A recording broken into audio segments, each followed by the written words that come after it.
আচ্ছা, এখন বলবো চালানের মধ্যে কি কি থাকে। হ্যাঁ, চালানে আমরা কি কি পাবো, অর্থাৎ চালান সম্পর্কে আমাদের জানতে হবে।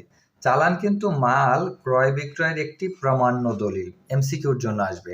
একটা প্রামাণ্য দলিল হলো চালান। হ্যাঁ, তারপরে চালানকে কখন তৈরি করে? বাকিতে, মানে বাকির আরেক নাম কি? ধারে। ধারে যদি ক্রয় বিক্রয় করা হয় তখন তা চালানে লেখা হয়। বিক্রেতা চালান প্রস্তুত করে, চালান প্রস্তুত করে বিক্রেতা, ক্যাশ মেমো প্রস্তুত করে বিক্রেতা। চালান বিক্রেতার নিকট কিন্তু বহি চালান নামে পরিচিত, আর ক্রেতার কাছে কিন্তু চালান আন্তঃচালান নামে পরিচিত। আর ক্যাশ মেমোর ক্ষেত্রে আমাদের কথা হলো কোনো চালান এবং ক্যাশ মেমো এক ভিডিওর মাধ্যমে শিখব। চালান এবং ক্যাশ মেমো অনেকটা একই রকমের, কোথায় শুধু পার্থক্য হবে সেটা ধরিয়ে দিব, এবং চালান এবং ক্যাশ মেমোর কোথায় পার্থক্য সেটা আমরা খেয়াল করলে দুটাকে একই সাথে শিখতে পারবো। আর বাকি বিষয়গুলো কিন্তু দুটার মিল থাকবে। তো প্রথমেই আমরা এখানে কোম্পানির নাম লিখবো। আমি একটা কোম্পানির নাম লিখছি, এক্স কোম্পানি। তারপরে আমরা যখন চালান করব তখন এখানে আমরা বক্সের ভিতরে চালান লিখব, এবং আমরা যখন ক্যাশ মেমো করব তখন আমরা এখানে ক্যাশ মেমো লিখব। ওকে, মনে রাখতে হবে চালান এবং ক্যাশ মেমো। এবং ডান পাশে আমরা চলে যাব, ডান পাশে লিখব তারিখ, অর্থাৎ তারিখটা কত তারিখে।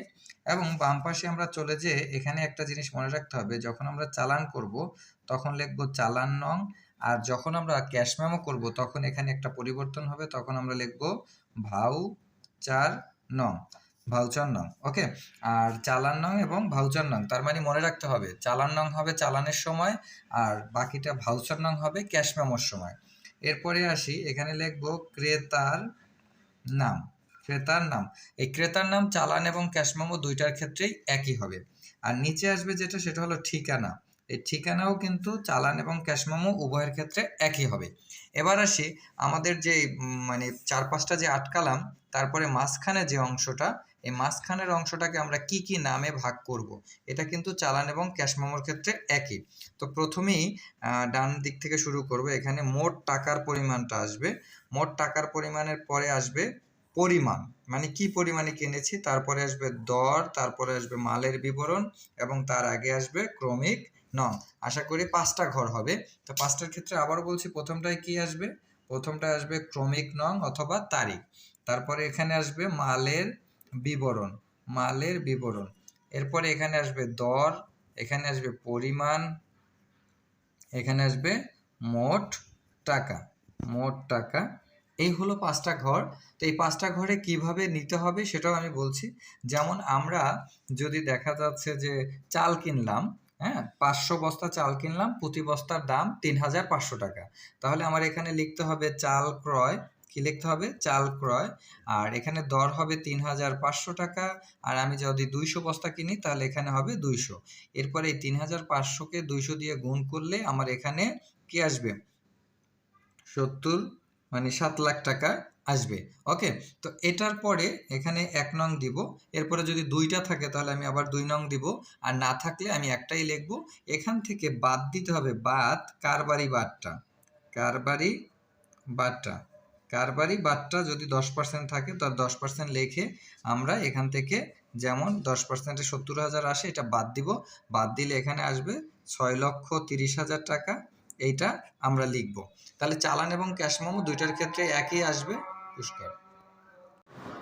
তাহলে আমরা কি করব? টোটাল টাকা থেকে কারবারি বাট্টাটাকে মাইনাস করব, মাইনাস করার পরে এখানে লিখব।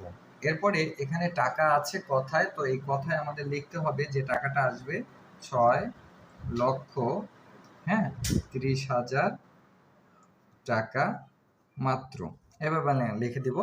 আর এখানে হবে বিক্রেতার স্বাক্ষর। ক্যাশ মেমো এবং চালান দুইটার ক্ষেত্রেই এটা গ্যাপ থাকবে। বিক্রয় শর্ত, শর্ত বলতে আমার এই মালটা কত ফেরত আসবে, বা কবে ফেরত আসবে, বা কতদিনের মধ্যে ফেরত দিতে হবে, এই জাতীয় বিষয়টা এখানে থাকবে।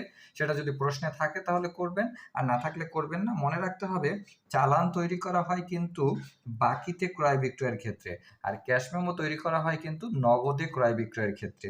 অর্থাৎ চালান এবং ক্যাশ মেমো দুটোই তৈরি করে কে? বিক্রেতা, প্রস্তুত করে বিক্রেতা। এই বিক্রেতা কেন প্রস্তুত করে? একটা ক্রেতাকে দিয়ে দেওয়ার জন্য এবং একটা নিজের কাছে রেখে দেওয়ার জন্য। মনে রাখতে হবে চালান এবং ক্যাশ মেমো নিয়ে কিছু কথা আছে, তবে বিশেষ দ্রষ্টব্যটা কি হবে? মনে রাখতে হবে যখন ধারে বিক্রি করা হয়, বাকিতে বিক্রি করা হয়, তখন কিন্তু সেটা ফেরত আসতে পারে। এই জন্য এখানে লেখা হয় বিশেষ দ্রষ্টব্য ভুল ত্রুটি সংশোধনযোগ্য। তার মানে আমার যদি কোনো ভুল হয়ে থাকে সেটা আমি কি করব? সংশোধন করে দিব। কিন্তু মনে রাখতে হবে এই জায়গাটায় ক্যাশ মেমোর ক্ষেত্রে কিন্তু লেখা থাকে বিশেষ দ্রষ্টব্যে বিক্রিত মাল ফেরত নেয়া হয় না।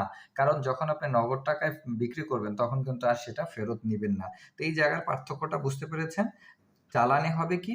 ভুল ত্রুটি সংশোধনযোগ্য, আর ক্যাশ মেমোতে কি হবে? ক্যাশ মেমোতে হবে বিক্রিত মাল ফেরত নেয়া হয় না। এটাই হলো চালানের পার্থক্য। এবার আমরা চলে যাব চালানে কি, কি থাকে এবং ক্যাশ মেমে কি, কি থাকে। বুঝেছি পার্থক্যটা কি? ক্যাশ মেমোর জন্য হবে ভাউচার নং আর চালানের জন্য হবে চালান নং। আর এখানে বিশেষ দ্রষ্টব্যে একটা পার্থক্য হবে। বাকি কোনো পার্থক্য নাই। এখানে চালান, এখানে হবে ক্যাশ মেমো। বাকি সব কিছু কিন্তু এক হবে। ক্যাশ মেমোতে আরেকটা জিনিস আপনারা, ক্যাশ মেমো কিন্তু নগদে ক্রয় বিক্রয়ের ক্ষেত্রে ব্যবহার করা হয়। আমরা যখন বাজার থেকে বা দোকান থেকে কোনো কিছু ক্রয় করি তখন যেটা দেয়া হয় সাথে ওইটাই হলো ক্যাশ মেমো। ক্যাশ মেমো বিক্রেতা প্রস্তুত করে, আর ক্যাশ মেমো প্রস্তুত করতে হয় কিন্তু ৩ সেট। মনে রাখতে